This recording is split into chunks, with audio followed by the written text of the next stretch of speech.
Dans ce tutoriel consacré aux nouveautés Photoshop 2021, je vous avais montré déjà dans un premier tuto la nouvelle fonction changement du ciel. Donc je vous avais expliqué les fonctions de cette nouvelle technique, mais ça ne s'arrête pas à changer un ciel. On peut faire tout à fait autre chose. Alors je vais vous montrer quelques images.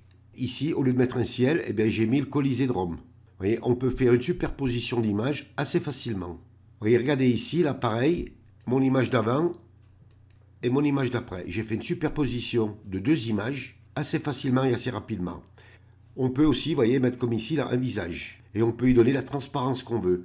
On n'est pas obligé de mettre un ciel, on peut mettre ce qu'on veut. Alors ici, là, on peut mettre un arrière-plan quand il y a beaucoup de cheveux.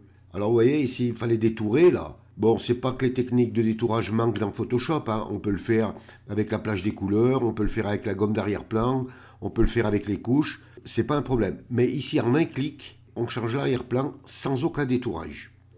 Ici, là, par exemple, même chose. Quand on a tout un tas de bâtiments comme ça, c'est assez compliqué pour les détourer. Donc, je vais vous montrer une image d'avant. Donc, c'est son ciel d'origine. J'ai changé mon arrière-plan et j'ai mis un autre effet. Et regardez, on voit bien les bâtiments, tout est bien détouré correctement. Comme je vous disais au début, ça ne s'arrête pas uniquement à mettre un ciel. Vous pouvez vraiment faire ce que vous voulez. Donc, je vais commencer le tutoriel. Je vais ouvrir une image. Je vais ouvrir cette image et je vais vous montrer ici. Parce que quand il y a des cheveux, bon, il y a toujours un petit problème. Il faut que l'image qu'on va mettre s'accorde assez bien. Vous voyez, là, c'est super, hein, ça s'accorde super bien. Mais ici, là, vers le bras, il y a toujours des petits manques. Donc, je vais vous montrer comment faire réapparaître tout ça. Alors, je vais fermer toutes mes images et je vais importer un arrière-plan. Donc, pour ça, on vient sur Édition et on vient sur Remplacement du ciel. Vous faites un clic gauche sur Remplacement du ciel. Donc, voilà. J'ai une image qui est ici, là. Elle s'est posée automatiquement. Alors, je vais conserver cette image. Et vous voyez, regardez, là. Ça fait du blanc. C'est vraiment pas joli, là. Hein. Donc, ça peut s'arranger. Alors, on vient ici, là, sur le décalage du contour et on le fait glisser à droite. Voilà. C'est pas trop mal, hein. Bon, c'est un peu grossier, mais c'est surtout pour vous montrer comment récupérer l'image. Alors, si vous estimez, par exemple, que votre effet vous convient, vous cliquez sur OK. Et là, bien sûr, ça fait pas joli. Regardez, il manque la moitié du personnage, c'est pas beau. Pour le récupérer, vous venez à droite sur la palette des calques et vous cliquez sur le masque de fusion de l'image que vous avez mise, l'arrière-plan. Vous voyez, vous cliquez bien sur le masque de fusion. Vous venez à gauche sur la barre des outils, vous prenez votre outil pinceau, raccourci clavier B. Et vous mettez la couleur noire de premier plan. Vous venez sur votre image et vous faites réapparaître tout ce qui a disparu. Vous voyez, c'est pas compliqué. Voilà, vous vous appliquez bien, hein, et il n'y a pas de problème. Donc dans les bras, de partout. Donc je ne veux pas tout faire, hein, mais c'est simplement pour vous montrer. Vous voyez qu'on peut réaliser des choses assez facilement et assez rapidement. Vous avez vu comment récupérer les parties manquantes. Donc je vais fermer mes images et je vais réouvrir un ciel. Alors cette fois-ci, par contre, je vais trouver une image qui s'accorde bien. Je vais mettre cette image. Quand on met une image qui s'accorde bien, eh bien là, on n'a pas besoin de faire de retouches. J'ai réalisé un changement d'arrière-plan facilement et rapidement. Par contre, vous n'oubliez pas, ici, là, de revenir. Alors, vous pouvez, avec le décalage, par exemple, gagner un peu. Hein. Vous voyez, par exemple, je la laisse comme ça, mon image. Le détourage est super bien fait, là, j'ai aucun problème.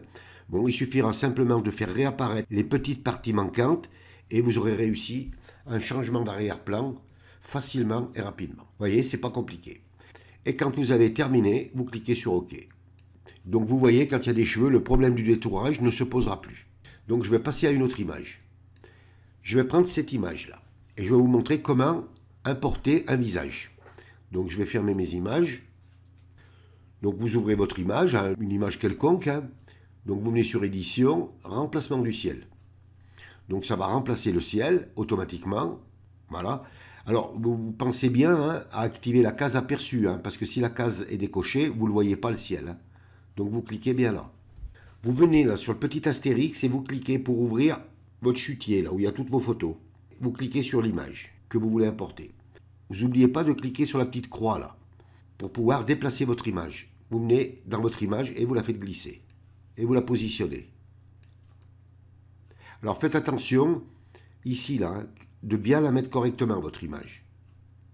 Alors si toutefois, quand vous allez cliquer sur OK pour accepter, vous vous rendez compte que vous avez oublié de bien mettre votre image, eh bien ce que vous faites, vous la recadrez, ça vous évite de tout recommencer. Voilà, on va la mettre correctement. Une fois que vous avez mis votre image, vous cliquez sur OK. Et là maintenant, il va falloir y donner de la transparence. Alors là, on travaille comme d'habitude, il n'y a pas de problème, vous voyez, donc Photoshop a mis tous nos calques là.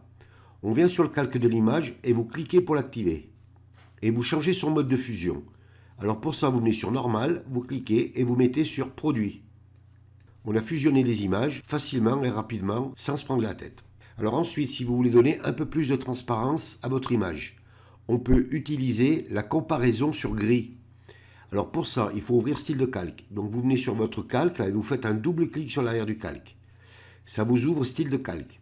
Vous venez ici là, sur comparaison sur gris, et vous venez sur calque du dessous. Vous venez sur le petit curseur là, vous tenez enfoncé la touche Alt, et vous cliquez, et ça vous le divise en deux. Vous prenez le petit morceau de gauche et vous le faites glisser à gauche. Et, voyez, et vous donnez de la transparence. Alors vous donnez la transparence que vous voulez. Hein. Moins et plus. Moi je vais le mettre ici à peu près. Et quand vous avez trouvé ce que vous voulez, vous cliquez sur OK. Vous pouvez aussi, si vous voulez, descendre l'opacité. Là, vous venez sur opacité, vous pouvez la descendre. Si on la descend complètement, ben, ça disparaît. À vous de faire jouer l'opacité comme vous voulez. Vous voyez, moi je vais la mettre à 90. Et vous voyez, on a réalisé une superposition de deux images hyper facilement. En étant même un débutant, vous y arriverez sans aucun problème. Et regardez là, les cheveux de la fille, eh bien, ils sont bien détourés, il n'y a aucun problème. Voilà, vous voyez qu'on ne s'arrête pas uniquement à changer le ciel. La fonction, c'est changement du ciel, mais à la place d'un ciel, on peut mettre ce qu'on veut. Et comme ça, vous pouvez vous amuser à mettre tout ce que vous voulez dans vos images. Voilà, donc je vais vous montrer autre chose. Donc je vais prendre une autre image. Vous voyez, par exemple, cette image. Donc je vais supprimer toutes mes images, là. Vous voulez changer l'arrière-plan. On vient sur Édition, donc remplacement du ciel. Donc ça va remplacer mon ciel. Et voilà, regardez, j'ai remplacé mon ciel. Je vais choisir une autre image. Par exemple, je vais mettre celle-là. Et voilà. Je peux mettre celle-là. Et vous vous amusez comme vous voulez. Pareil, là, vous pouvez, si vous voulez, mettre des yeux. Enfin, mettre un visage. Vous prenez votre visage, vous le descendez. Et voilà. Vous voyez, on réalise une composition facilement et rapidement. Et sans être un expert. Par contre, une chose que je ne vous avais peut-être pas montré dans le premier tutoriel, c'est la symétrie axe horizontale. On peut tourner le visage de droite à gauche ou de gauche à droite. Vous venez ici, là, sur symétrie, là, et vous cliquez. Et vous voyez, ça vous a tourné le visage. Si je décoche la case, je le tourne dans l'autre sens. Ensuite, une autre chose que je ne vous avais peut-être pas montré, c'est comment supprimer une image du chutier, là. Je vais le mettre ici, là, on verra mieux. Si vous voulez, par exemple, supprimer des images, je vais en supprimer une. Donc, vous cliquez sur l'image, là. Vous voyez, ça vous la sélectionne. Mais vous venez dans la corbeille, là. Vous voyez ici, là, et vous cliquez. Il y a une fenêtre qui s'ouvre, vous dites oui. Et l'image disparaît. Donc, on peut remettre une autre image. Hein, on peut mettre celle-là. Ou alors, vous pouvez prendre l'image. Je vais prendre cette image-là. Vous la prenez, vous cliquez dessus, ça fait une petite main et vous la faites glisser dans la corbeille. Mais malgré tout, vous voyez, elle reste. Hein. Vous recliquez sur une autre image. Et voilà. Vous prenez votre image et vous la faites glisser. Là, vous voyez que ce soit des bâtiments ou des paysages ou quoi que ce soit, vous pouvez changer ce que vous voulez. Et ça, c'est intéressant que je vous le dise parce que ça va vous permettre de bien connaître la fonction. À partir de là, la route est ouverte. Hein. À vous de prendre des images et de faire tout et n'importe quoi et vous réaliserez de belles choses. Alors là, idem que tout à l'heure, vous pouvez changer la symétrie axe horizontale si vous voulez. Vous voyez, le mettre de ce côté hein, ou le laisser où il était. Et quand vous avez trouvé ce que vous voulez, ben vous cliquez sur OK. Et bien voilà, je crois que je vous ai à peu près tout dit sur la fonction. Hein. Maintenant, vous saurez l'utiliser. À vous de vous lancer.